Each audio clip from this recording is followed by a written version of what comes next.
Fitrə zəkatı barədə verilən suallara gəlin cavab verək. Birinci məsələ.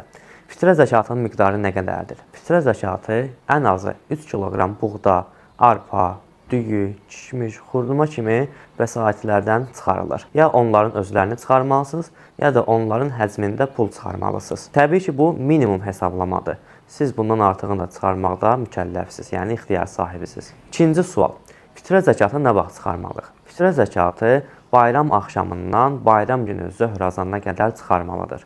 Əgər bir şəxs bu vaxtlarda fitrə zəkatını çıxarmasa və bu vaxtlar ötüşsə, yenə də fitrə zəkatı onun boynundadır və onu boynunda olan niyyətlə, yəni mafi-zimmə niyyəti ilə çıxardacaq.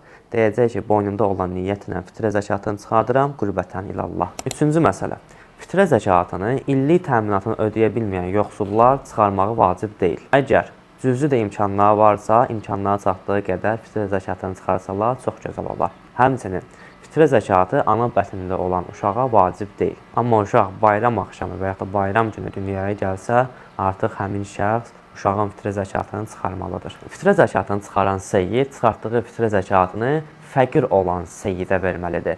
Adi şəxs fəqir olan seyidə öz fitrə zəkatını verə bilməz. Çıxarılmış fitrə pulunu dəyişmək olmaz. Yəni, əgər sən, məsələn, 10 manat cibindən çıxardıb fitrə üçün ayırmısansa, artıq bu 10 manatı digər pullarla dəyişə bilmərsən. Həmin o 10 manatı verməyə lazımdır. Fitrə pulunu namaz qılan və aşkarda günah eləməyən bir fəqirə verməyə lazımdır. İndi bəzilər deyəcək ki, niyə onlara vermirik? Bu ilahi bir hökmdür. Əgər onlara nəsə vermək istəyirsinizsə, sədəqə verə bilərsiniz. Fitrə zəkatı isə vacib bir məsələ olduğuna görə bunun hökmləri başqadır. Fitrə zəkatını hər bir şəxs öz yaşadığı məntəqədə fəqir olan, fitrə zəkatı düşən şəxslərə verməlidir. Əgər yaşadığı məntəqədə bu cürlə bir insan yoxdursa, digər məntəqələrə də verə bilər. Fitrə zəkatını kart ilə göndərmək olar yoxsa yox? Bəzi alimlərə görə fitrə zəkatını kart ilə göndərməyin bir problemi yoxdur. Amma bəzi alimlər var ki, kart ilə göndərməyə birbaşa olaraq icazə verilmir.